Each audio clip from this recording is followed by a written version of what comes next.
What's going on, y'all? So listen. What's going on, y'all? So listen. Oh my goodness. Usually I don't do videos like this, like talk about stuff that's been going on TikTok and everything. But since it was such a major story, and plus I feel like I got some things that I want to say. I just decided to hop on the thing because I was just fascinated about this for the past 2 days. I was fascinated by this for the past 2 days. I saw this video pop up on my timeline on TikTok. Okay, yes, your girl is on TikTok, same name, all that.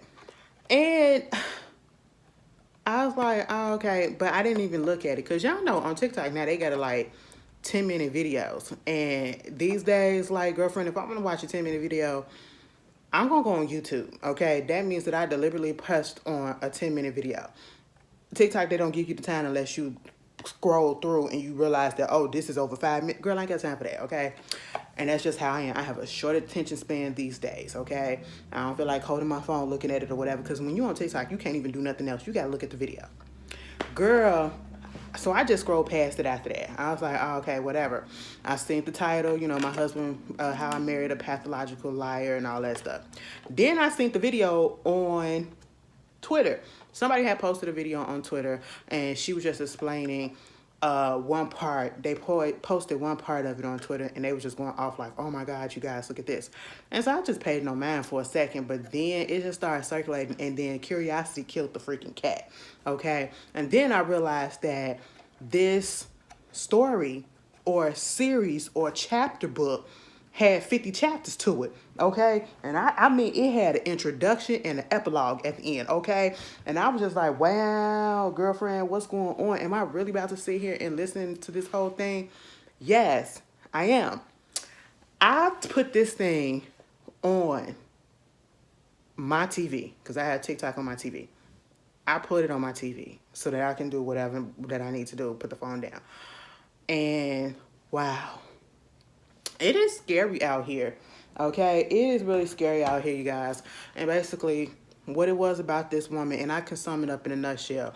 Do I feel like that this whole series that she put out there needed to be 50 minutes? Well, practically. No, that wasn't 50 minutes because each part was 50. Each part was practically 10 minutes. And I literally sat here and watched 50 10-minute videos, okay? And that shows you I ain't got no life right about now. But, um, she could have summed it up a little bit. Okay. But mama said I'm going to give you details, and what I appreciate about this particular story that she has is because I'm pretty sure other people have been through something like this. I don't know whether to this extent, but you have been played. Some people have been played by people that they felt like they really cared about or thought that they cared about them, and excuse me, that just wasn't the case. But what I appreciate about this whole situation was the fact that she was able to put everything out in chronological order from start to end, from when they first met, they first communicated, to when they first met, to when they hooked up, to when they got married, to when they got divorced. Okay, and everything out there. And also within that, she explained it clearly and she took accountability for the fact that she ignored a lot of red flags. Okay, when you and her name, if you want to go watch all 50 episodes, if you have a TikTok, the account is Risa Tisa, ReesaTeesa. Um, all I'm gonna say is she could have summed that up though, and she really could have did like a couple of videos and just basically said this man played me. I met him off of this. I met him off of that. He did this. He did that. He lied about this. He lied about that. Whatever. Woo, woo, woo. And it was the details in between that made it so juicy. Okay, And I was just like, it is so crazy how people are really out here doing this to people, and we know that this happens. If you ever seen an episode of Love After Lockup, You know that we done seen a few people on there who was basically getting played by these inmates, right? That's practically what was going on outside the fact that he wasn't in jail. That's basically what was going on. He was lying, but he was lying to the point where you couldn't tell nothing that he was saying was true. And it's like, have you ever told the truth your whole life? And when it came to the point where we found out that he hasn't, it's like those type of people are dangerous, and those type of people scare the hell out of me. And it just makes me so, I am so introverted. I'm socially awkward. And things like this makes me want to sink back into my shell because I went through something that I've never spoken about that actually kind of just ended for sure. Like last month or whatever, at the beginning of this month, somewhat around that time. And it was so traumatizing to me because I ain't never been through nothing like that. And when I talk about it, you probably won't think it's traumatizing, but you'll feel like I can get it. I understand. But it all deals with everybody out here want to be loved. Everybody out here want to have companionship. And then there are some people that are so desperate for love and so afraid of being alone and, thinking that they can't find better or thinking that they can't ever find anybody that's going to actually love them.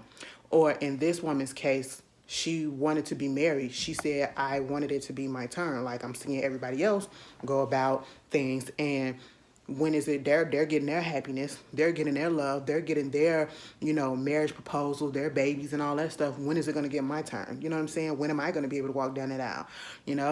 And I understand that.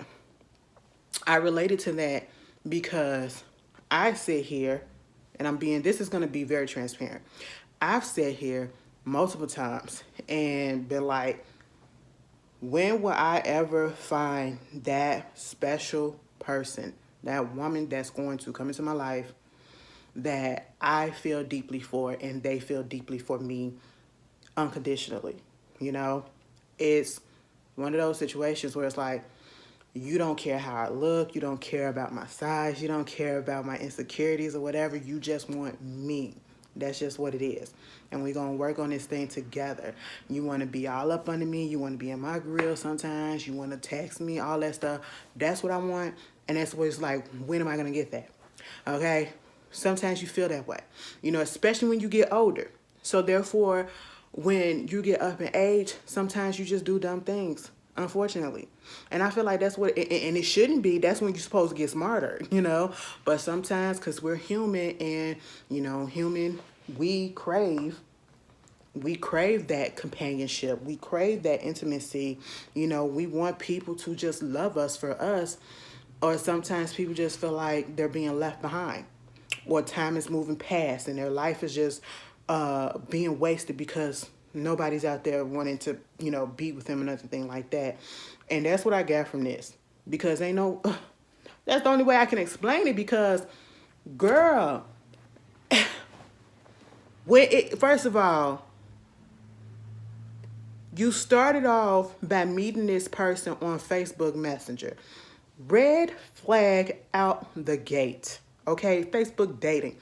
If I'm going to go do something with somebody, I'm not doing it off of no Facebook dating, okay? I didn't think they be on there. Girl, please. Being on the app in general, that's a risk in itself. That is a risk in itself. Facebook dating, I just feel like sometimes I don't know. I don't want to put it down because some of y'all probably done met y'all boo thing or whatever off of there, so you may have had a better success story, but something about this just didn't feel right when she said Facebook dating, and then she said on another app he was also on there and he matched with her but by a different name. I said, girl, if the names ain't consistent on both apps, why the heck? I said, Then when they start talking or whatever, they click and all that stuff. They want to go out for their first date. She was like, take them to the Cheesecake Factory. I said, oh, y'all remember that whole debate about going to the Cheesecake Factory for the first date and all that stuff. I was like, okay, girlfriend, baby. One flag was the fact that he was on 2 dating apps, different names, but he didn't match you. That was one flag, okay? The other flag was you was on your way to the Cheesecake Factory and your tire blew out. That was a sign for God that told you, turn back around, okay? And you ignored it. And you went through all of this shit, and all you had to do was turn back around. I'm just saying, like, girl, that was a sign from the universe or somebody, okay, to turn back around. No, she told that man that I got a flat tire. He came out there and fixed it. My whole thing is this. This man was doing all of this stuff to her. And all of this happened over a span of 6 months. They met in January. They divorced in June. All of this was it January? Or did they get married? They got married in January.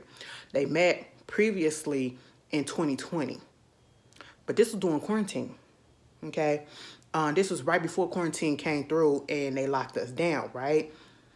And so she basically had a quarantine relationship. You meet somebody. 2 weeks into meeting somebody, the country goes on lockdown. You guys are living together after 2 weeks of... I don't know you. I am not one of those people that's a love at first sight type of person. I'm not one of those people that are going to a game show like Love is Blind and be like, oh my God, I love you after 2 days of talking to you behind the screen. No, I'm just not that girl, okay? It's just never going to happen for me. So I already know that this was a red flag right here, right now, because baby, how is it that you're going to let somebody that you know absolutely nothing about, you know nothing about him, I don't care what he says, what you said, y'all don't know nothing about each other, and just because the lockdown come through, you don't want to spend time by yourself, and y'all gonna spend time together in the same house, in your house? Girl, no. I was like, oh my God. And then you get to the point where you're looking for houses. He don't want to show his bank accounts. As soon as he said that he played football, okay, that could be a lot of the stuff that he was saying that he did, she could have looked up easily. She could have looked up easily, especially if you have questions nagging in the back of your mind. She could have looked up easily at the beginning. Because somebody tell me that they played a professional sport that I can either Google or go find somewhere, I'm going to look it up. You told me you went to this school and you played this or whatever. I'm going to look it up. In this day and age, you got to do stuff like that, especially after listening to this story. Baby, catfish is still on because people are still getting catfished, okay? Because ain't nobody doing their research. And I'm just like, it's a shame that you have to do all of this, but people are not trustworthy these days, and it's so unfortunate. It's just so much easier for people to get got these days than anything. Technology is making it so easier. People are being so much more vindictive. So, for themselves or whatever, they don't care about who they hurt and everything. It's just really crazy out there. But again, I'm not quarantining with nobody that I don't know nothing about. I ain't even met your family yet. Okay, baby, no, you don't even know, girl. We ain't even went through birthdays yet, okay? We not finna live together. I don't care. Now, if we can't survive it, being on the FaceTime and all that stuff, whatever, then we ain't meant to be. That's how I look at it, all right? But we're going to give her a slight... No, I can't give her a pass for that.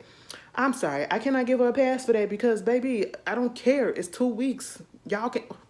Would y'all let somebody move in for 2 weeks if it was during a pandemic? You don't even know if this person is... Did y'all go get... Girl, please. And then you're looking for houses. Oh, the other part. What really would have brought me and would have said, no, I'm going to have to get the hell up out of this. When he said he had a bank account that was like an offshore bank account. Every time I hear offshore, maybe because it's the TV shows that I watch, the movies that I watch, it just tells me criminal activities. That's what it tells me. Like, you're hiding some illegal stuff or you're lying. And that should have been the main red flag at that moment right then and there. Okay? An offshore account and he won't let you see. Girl, all right, well, y'all ain't married, so you ain't entitled to that. But once you got married and he still wasn't letting you see, oh, no. Baby, it was just a mess. Every time they tried to buy a house, he would hold it up because he wouldn't let them see if he can afford it because he wanted to put a cash offer down, and he was acting like he was putting in the paperwork, but he really wasn't, and all of that stuff just messed him up on that part. Saying that he worked at Apple, saying that he worked at a condiment factory or whatever, and he was the VP, got promoted to VP. He was the regional manager at first, then he got promoted to VP. He got the company car, never showed her the car in person, but a picture of it. And I was like, oh, okay, had the nice suits and watches and stuff like that, paid her bills for the most part. But at the same time, it's like, if he was paying the bills and they was never in behind, what was he getting his money from? Because he ain't had no job. Like, what?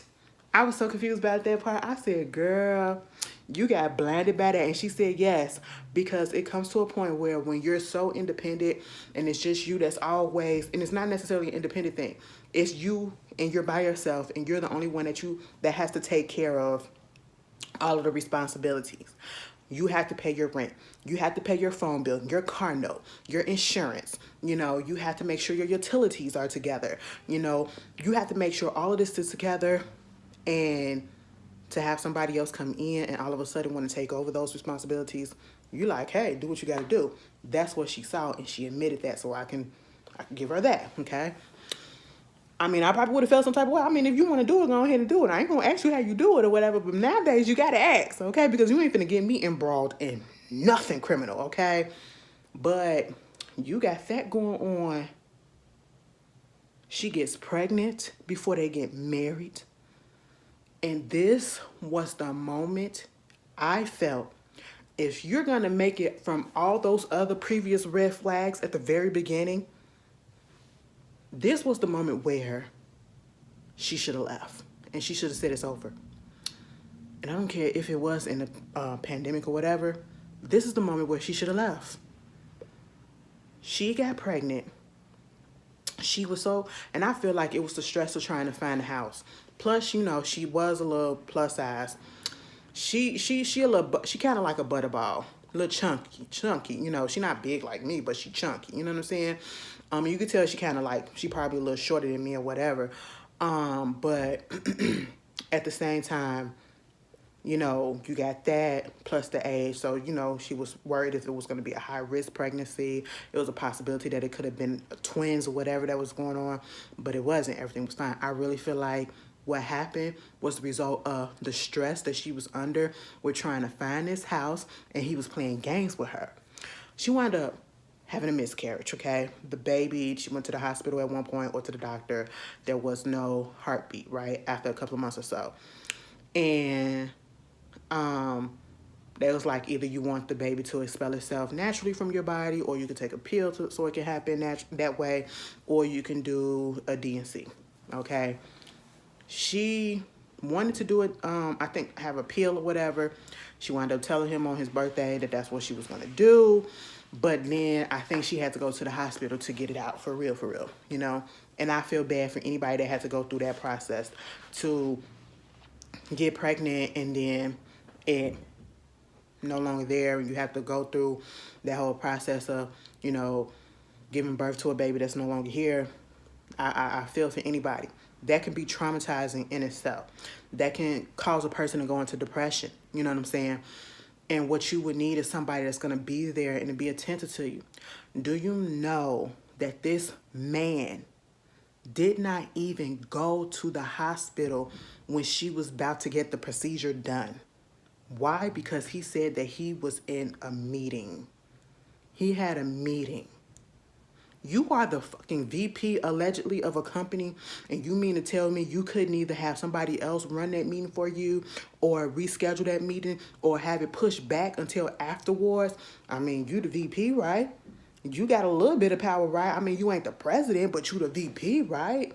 I'm just saying, because ain't nothing gonna stop me from being there with my spouse and she going through something like this. He wasn't even there. And that would have been the moment, if I bypassed all of those other red flags, that would have been the moment that I said it's over and it's done with. Okay, you can get your stuff and you can go. Okay, that's just what it is. That's just what it is, because that's how I am.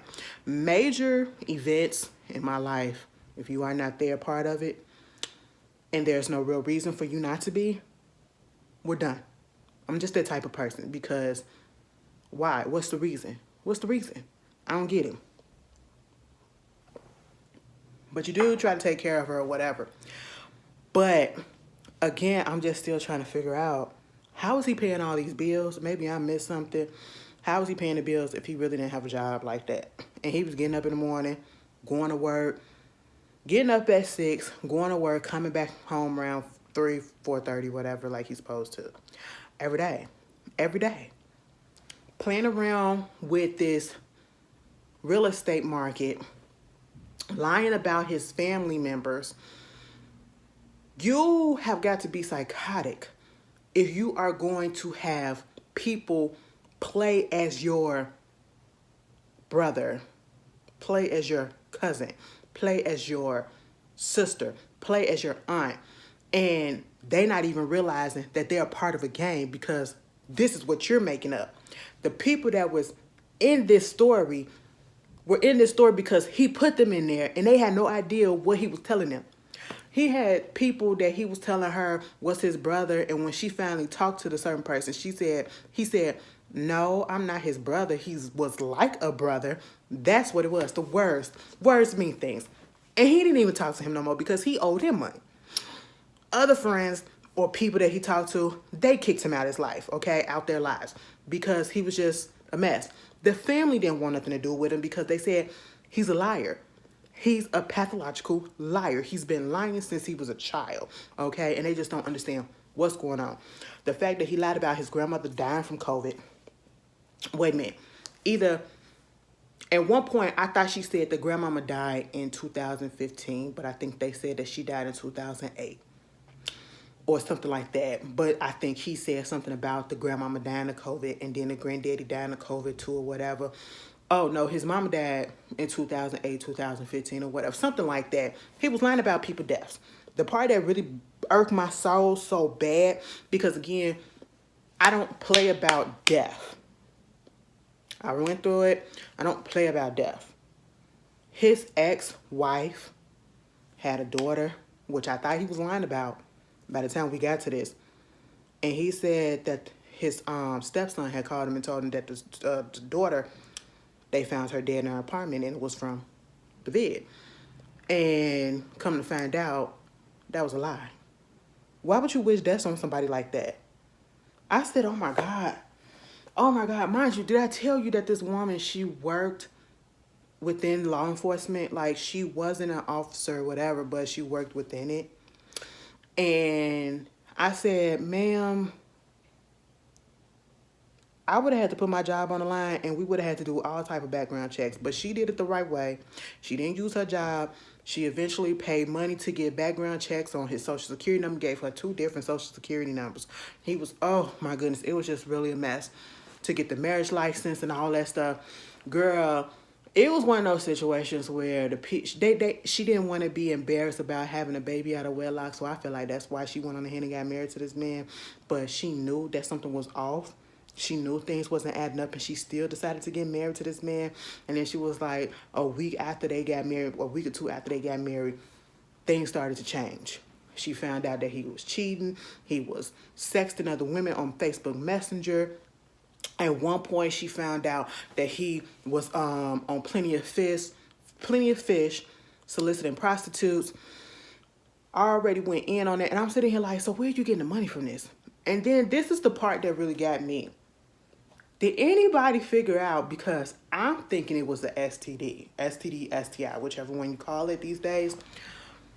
He hurt his knee, and he tried to say that it was an old football injury that usually messes up sometimes or whatever, but it just never stopped hurting him to the point where the knee was so bad that it was causing him debilitating pain. He couldn't walk sometimes. He was not eating. He was losing a lot of weight. She kept on telling us when she met him, he probably wore like a 3X. By the time we get to the end of the story, he was probably like a extra large or a medium. He was around that range because he was not eating due to whatever was going on. So as I'm listening to this, I'm like, he got something going on in his knee. He said it was a football injury that always messes up sometimes. And then he said that he hit his knee on something, and that's what happened. Then they saying that the doctor said, just elevate it, put some ice on it. Now, as a person that had a knee injury, because I did fracture my knee a few years ago, right before Christmas, literally 2 days before Christmas, I fell, fractured the tibula bone, tibula plateau, right underneath my knee. So when I fell, because I was trying to avoid a puddle, and mind you, it was December 23rd, and it was warm as hell outside, and it was a puddle out there, and I was trying to avoid it. I had lost my footing, and my knee went this way, my leg went that way. So it cracked. It didn't break all the way, it fractured. Went to the hospital for that, and ever since then, I do have moments where that injury, even though it's healed, my knee will start get aggravated to the point where it'll get a little swollen. I will have to ice it, I will have to elevate it. So yes, that does happen when you have injuries like that, right? But for it to cause you to not be able to walk on it, cause you to lose your appetite, cause you to lose so much weight, you can't even get up. Like, this bitch was up in the fucking guest bedroom, according to her, using a Powerade. That's all he was drinking. He wasn't really eating. He was just drinking Powerade, and pissing in the bottles. My whole thing is, I was just waiting for her to say that, because he wouldn't want her to go take him to the doctor. He kept on lying about saying what the doctor said and all this stuff or whatever. But my thing is, this was the main point. Was it a STI? I'm like, was it syphilis? Is it untreated syphilis? Because y'all know sometimes you get an STI depending on what it is. Was it gonorrhea? Which one? Because you can get it. It can present itself in an injury if it's if it hasn't been taken care of. And I'm like, that could be the reason why he having a loss of appetite and why the knee won't heal. And he won't go to the fucking doctor. And the only reason why this really started popping up in my head was when she said that she found the Plenty of Fish situation, and that he was talking to this prostitute and all this stuff, and that he had actually went through with it. You know what I'm saying? And so I'm like, damn, did he catch something? Mind you, at this point, they really wasn't having sex. So I'm like, you need to go get tested. The whole time I kept on saying, baby, go get tested. You don't know who this person is. And I'm sorry for that loud clap. I'm sorry. I just got excited for a second, because I'm like, I'm all about health at this point. Listen, I'm trying to get it together, okay? The face slimming up, you know what I'm saying? You see a little bit of definition, okay? You see a little, the cheekbones, you see it a little bit. And all of that, right? I'm trying to get there. And my whole thing is, I'm not finna do anything that's gonna jeopardize my body any further than what it is, right? So, baby, go get tested, okay? That's all I wanted her to do, was to go get fucking tested, I mean, you letting somebody that you ain't never really met in life, ain't known that long, not that long, come into your home after 2 weeks, y'all shacking up, you getting pregnant. No offense, I'm not trying to be sensitive. I'm just like, baby, please go get tested. But when she went and did that background search and found out that he did not go to college, that he never played football, that he did have 2 bank accounts that he showed her, they were screenshots that he got off of Google. I said, oh my God. I said, oh my God, he showed you screenshots. That's why he wouldn't let her see the other accounts, because there really wasn't no other account. Bitch, I said, oh my God. When she finally told that man to get the hell up out, like, I'm skipping over some things because y'all can go watch it, because I really want y'all to watch it, but I'm just giving y'all some of the good stuff. But I was just like, girlfriend, she talked to the ex. He basically said the reason why he got divorced from the ex was he filed divorce because he caught the ex-wife cheating. Come to find out, when she went to do her research, she found a divorce decree, found all of that information, wound up finding the ex-wife's number. All in that situation, found out that he wasn't the one that filed for divorce, the ex-wife filed for divorce. And they was only married for 6 months. And when she talked to her, she basically said, I know whatever it is that he's telling you, it's a lie. I never cheated. He didn't have no job. He broke. That's just what it was, And I said, oh my goodness, you have been being played. And basically what it sounds like is, he was one of those people who go from women to woman to woman, as room and board. And he sought out somebody that he felt was desperate enough to take him in and that he can play around with. And because he has such a problem with lying, and he lies so easily and so clearly and without hesitation, he was able to, and to manipulate, he was able to get over on him. I said, wow, this is crazy. And you guys, we got to be careful out here. Let this be a cautionary tale to not ignore the red flags. If something don't feel right, do not go through with it. I seen this video on not TikTok, but Twitter, and it kind of went over on, I think, either the Neighborhood Talker or the Shade Room, where this guy, he was proposing to this girl, and you could tell that the girl didn't even want to be with him, and she only kind of said yes because of the fact that everybody was around her or whatever, and people was like, she won't out, and I'm just sitting here like, again, we are in a day and age, and I feel like it's even more now because of what happened during quarantine, because of the fact that the country did get locked down and people were suffering and going through situations where they lacked companionship. They didn't have nobody to talk to. They didn't have nobody to physically touch or whatever. And so at this point, it feels like sometimes people are even more than ever just doing whatever they can and taking whatever they can because they feel like they missed out on all this and they ain't trying to go through all that no more. I don't know. Like, for me personally, like I said, I can relate to this woman to the point of you want to be loved, and it's like, when are you going to find that? I always say, and I know if you follow me on Twitter, you probably done seen me tweet about it before, like, I have insecurities, and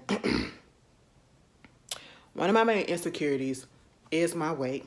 I've never been shy about that. I am a big girl. I'm tall and I'm chunky. I'm tall and I'm big, okay? That's just what it is. And, I was in a situation, and I ain't never talked to y'all about this, but I'm going to be real with y'all. Since I'm talking about somebody else's tea, let me put my tea out there.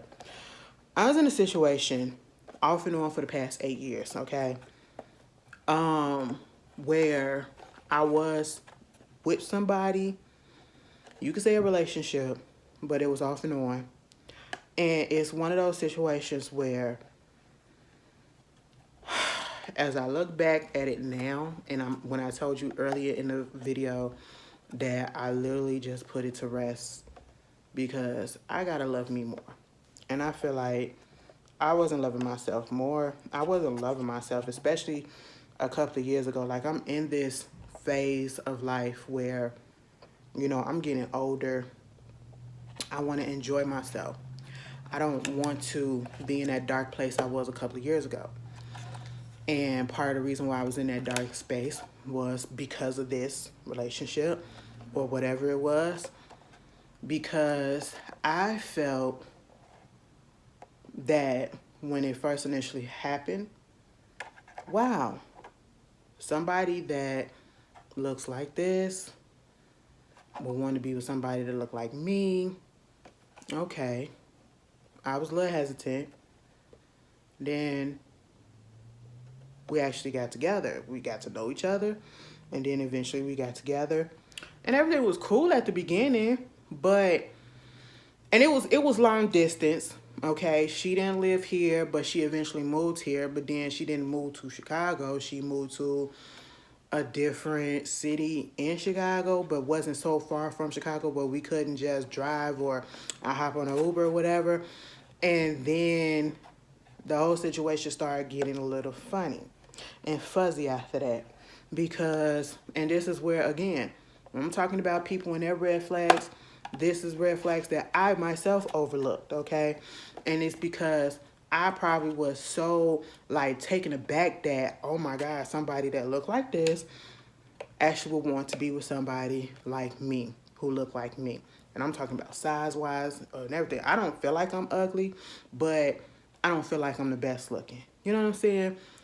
And again, like I said, the weight issues. Who would want to be with somebody big, You see all of this stuff going on social media, whatever, people making negative things or whatever. But then you also see, as I do, I see big people in relationships and they be happy. they be genuinely happy. And I'm not talking about big people with big people or whatever. I'm talking about big people with regular size or average size people or whatever. Or big people with big people. You know what I'm saying? Any variation of a big person with another person, they're in loving relationships, right? And I sit here and I'm like, how come I cannot have that? How come what is it about me that is not allowing me to have that? Like, is it my personality? Do you think I'm ugly? Like, am I too blunt? Am I too sarcastic? Am I too nonchalant? Or people just don't like me? You know what I'm saying? I've had and have those situations. I've had those thoughts. I have, like, currently, still, you know? And it's like, people like, it'll be your turn. Like, you just gotta wait for it. When you least expect it, it'll pop up. And so when I get into a relationship or like this with this one I was talking about, I'm thinking that I ain't have to deal with that. I'm thinking everything's going to be good. I'm thinking that, okay, I'm going to experience what it feels like to actually be in love, because at that point I've never been in love. And I was in a relationship previous to that, and the person literally cheated on me with their ex. So there's that. And it didn't hurt that bad, because I can honestly say I had love for the person, but I wasn't in love. So it wasn't hard for me to let that go, right? But this situation, I felt like I possibly could have been in love, or we connected. I feel like at this point, as I'm looking at it, we probably should have just been friends. And that's probably why I had a hard time letting it go, because she became my person at that time. And I did love her to a certain extent. And I started to decrease that when I saw things that was happening that should not be happening if we are in a relationship and if we are partners. You should be able to talk to me about things. Don't shut me off. I want to see you. I'm not able to see you. You leave you leave the city. You leave the state to go back home. And then at one point in time, I didn't see her for a while. I didn't hear from her for a while. And I was there through a lot of things that was going on with this person. I was there through deaths in her family, through the fact that she got sick. I was there with her. And when it came time to be there for me, and that's my issue too. That's what I mean when I say I just want somebody unconditional. Because I have this thing where I give out. And I feel like in a lot of the relationships or friendships or whatever type of, association it is, I care more about the people than they do me. And I have it in my mind that I have to care more, or I have to hold on, because if I let this go, I won't find nothing else. This a once in a lifetime thing that I luck up and find somebody that's actually gonna love me. Do I feel like that person loved me? Yes, I really did. But I don't know what was going on and why she couldn't get in her mind that what you also doing is hurting me. The barely communicating, and she wasn't cheating. And I mean, the girl was going through something, and this is why it's crazy, because again, if you're supposed to be together, we're supposed to be able to talk. We're supposed to be able to communicate. I'm supposed to be the person that you're supposed to lean on and to help you through things, but yet you shut down. And she's one of those type of people that internalize everything. And when stuff goes wrong, back away. And I'm not that type of person. If we're in a relationship and we barely see each other because we don't live close to each other, I feel as though the communication should be strong. You should be able to FaceTime. You should be able to talk. You should be able to text. And no, it wasn't a catfish, because we did see each other. And we saw each other occasionally, right? Mind you, again, like I said, this been on and off for 8 years. On and off for 8 years or so. And I'm sitting here, as I think now, I'm just like, wow, so I really I feel like I wasted those years of my life, at least a good 5 of those years, I should have been let it go. But in my mind, it's like, you see that you're not getting treated the way that you wanted to be treated. And I kept telling this person, all I want is to actually physically see you all the time. And when I say all the time, I mean like, if you could only do the weekends, okay? It shouldn't be, you literally 45 to an hour away and I can't even come over to see you because you say no or whatever. And I'm just like, what's that about? You know what I'm saying? I shouldn't have to wait so long or whatever, And so it's one of those situations where they want to blame me for some of the things that I say or whatever. And I'm like, if I said some things, it's because of reaction to what you done. And the fact that you close yourself off and you act as if, and I just want people to understand, like with me, especially in this situation, I don't get communication. It's not like I'm nagging or whatever. And when I say there is barely communication, literally, I'm the only one reaching out. Like, we don't talk until I reach out. And it could be weeks that go by before any of us say anything, because I'm literally sitting back just waiting for somebody, for you to reach out to me. And that's a problem that I also have too, because that goes along with, I care more about the people in the association, whether it's friendship, relationship, or whatever it is. I care more about them than they care for me.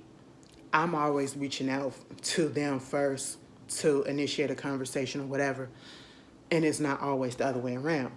And that hurts me as well. And that hurt me a lot in this particular relationship. And I feel like the reason why I kept it going, because we were friends first. And I considered her a really, really good friend that I did not want to lose, because I felt at the time, if I lost her as a friend, I would have nobody. Okay? And I didn't want to lose that. I wasn't ready to give that up and be like, but technically speaking, it was already acting like that because we was barely communicating. So it was like, just saying that it's over, it's done with, that's just making it all the more real, But you're not getting treated right. You're not getting the attention, and there's no reason for it. You're not getting, you telling the person you just want communication. You want attention a little bit, just want to know that you care. That's it, and they act like that's a problem.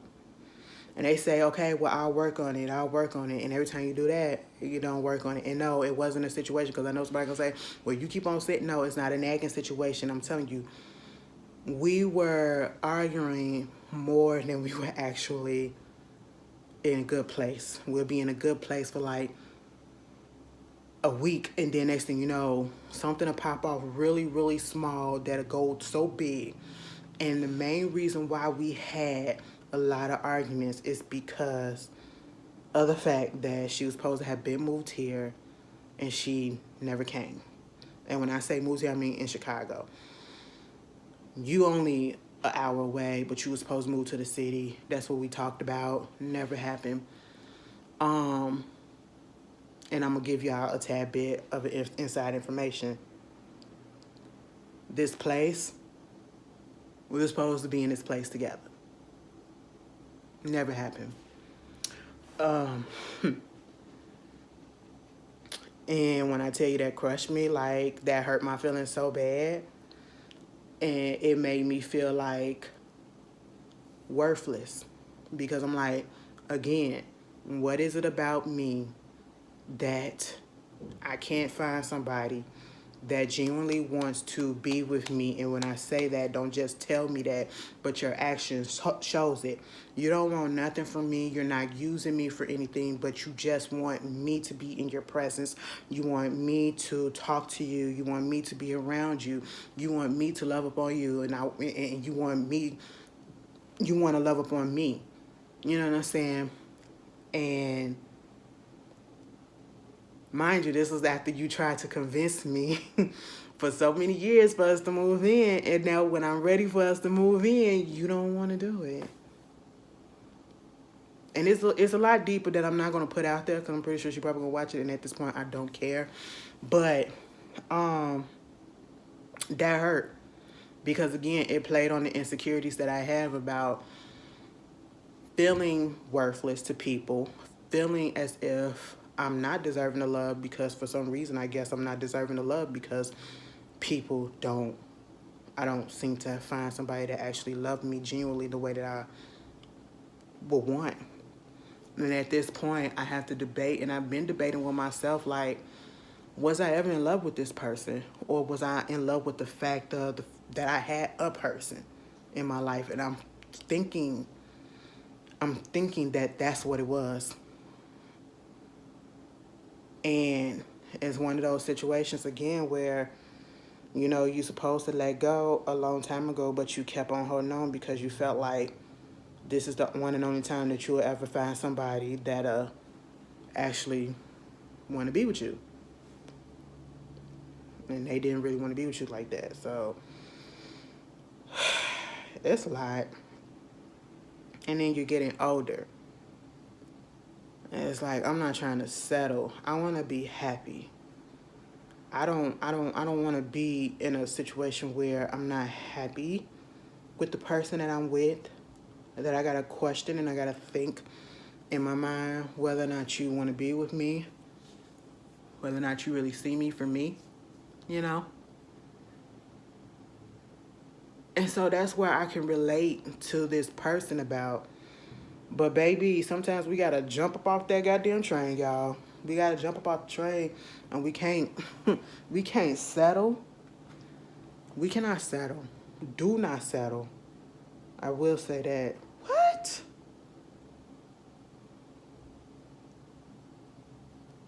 Girl. Pause. You know what?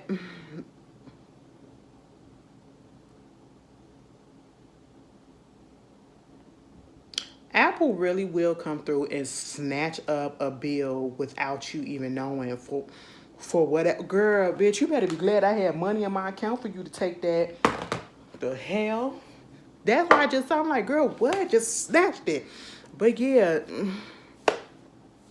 y'all, first of all, I ain't even expect myself to get that deep. I don't even know if y'all gonna watch this whole video. But I just really want to be transparent. You know, that's just how I be feeling sometimes. Like, you know, of course, like I'm getting older, and I feel like I really do feel like I wasted my time, and I feel like I was being played with. And I'm pretty sure that, again, I saw it. But I overlooked it just like this girl. I ain't overlooked. Like, let me tell you this. One thing about it, two things for sure. I ain't buy nothing for this person. And if I did buy something, they never got it because they never came and got it. And it was something that I could get to like my mama. Like, I tell you this. I brought her a Telfar bag, right? And I told her I was getting it. I got it. Never came and got it because we got into an argument or whatever.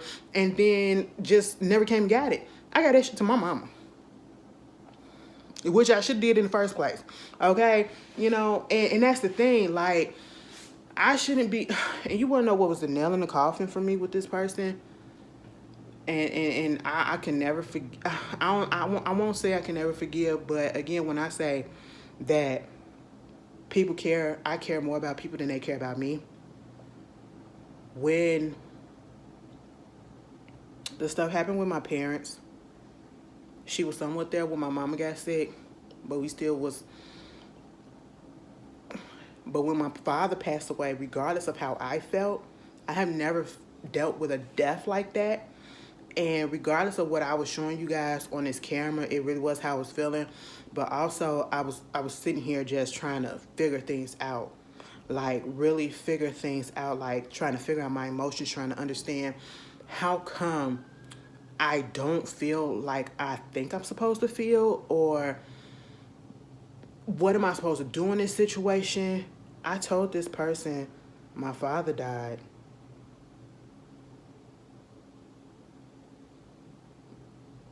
And they semi-cared. They asked once, and then next thing I know, I was trying to reach out to them. And this is the person that I would reach out to. Because again, they went through similar situations because their parents died within our relationship. And I know how it was for her. And I was there for her each moment of the way, each step. The one time something like this happened to me, I didn't get that support. I didn't get that love. I didn't get that, let me check up on you type. I didn't get none of that. And that hurt me more than anything. And I was just like, after that moment, it just never was the same for me. For real, for real. It's been moments like that throughout, but I was able to get over it. But this moment, I just like, because I literally was there through you when you was going through all of your trials and tribulations. And the one time that I had something major go on, because you went through this and I could talk to you about it. I can, I don't talk to people about my emotions. I'm not going to just talk to strangers. Well, I don't consider y'all strangers right now. But I don't just talk to strangers and be like, yo, I feel sad about this. Or, yo, I'm confused about how come I can't get this out or whatever. I'm going to talk to somebody that I know should have my best interests at heart and who been through something like that for real, for real. And that I should be able to feel safe around. And when I do that, I got shut out. And I felt like I didn't matter. And I was like, wow. And instead of just apologizing, and that was a done deal for me. That was the final for me. But I'm going to just need everybody to understand, and this is what I had to understand. Yes, sometimes we fall into stuff. We don't know exactly what we're getting into, even if we do background checks. Understand that people can change, but we can do background checks and people can present one face to us and then present another face to anybody else, right? You just have to be careful, but don't be so desperate, I'm going to say desperate, to be in a relationship with somebody that you just get with the person that's offering you whatever it is that you want without fully investigating and filling the situation out. If that person is moving too fast, you got to think, why the hell is they moving fast? And you got to put a halt to it. You know what I'm saying? Don't be so desperate just to ignore all of the red flags. All right? Because that could save your life. Because this situation that she was in, this woman, it could have went totally different. He could, and then to find out that he had an arrest record, girl, what? She was with a goddamn criminal, just like Portia. Girl, they over there. I want to know if Portia knew all of this stuff. Like, girl, what? But yes, we gotta be more on our toes and more aware, mainly for our safety, okay? And that's just anybody, man, woman, it don't matter. You just got to be more alert, okay? Y'all tell me, if y'all ain't seen it, like I said, it's Risa Tisa on TikTok. They probably didn't put this stuff on Instagram, or I should say on YouTube. It's called Who the Fuck Did I Marry? And it's TF. Who the Fuck Did I Marry? And baby, it was juicy. When I found out something, I said, girl, what? Turn this into a freaking movie, okay? Not even just a movie. Put it into a TV series. That's what they could do. Baby, if Zola, y'all remember the story of Zola, right? The stripper and all that stuff. If that can turn into that little internet, y'all remember when that popped off on Twitter, right? Yes, and they turned it into the movie. The movie was horrible, by the way, okay? It was horrible. But, baby, if they can put that as a movie, make this a movie, because you don't really have to write the script and fill in the inside information, fill in the little blanks or whatever, because the girl in all 50 parts, if you were to transcribe what she said from all 50 parts, baby, that's the screenplay right there. That's the screenplay, the dialogue, and everything right there, okay? Get Ava DuVernay, get Issa Rae, get somebody black on the scene, okay? Let's do this, all right? But y'all tell me how y'all felt about this whole situation. And again, I thank y'all for letting me just be transparent with y'all. I felt a little better. Actually, I do feel better putting that out there finally, because I've been holding on that for a while, you know, because on the times I be on here, like, damn, I'm by myself. I damn sure was. That was when we was on the outs, and practically that's basically what it was. And I am, till this day, you know, so hey, that's what it is. Y'all tell me, and y'all enjoy the rest of y'all week, and I'll see y'all later. Peace.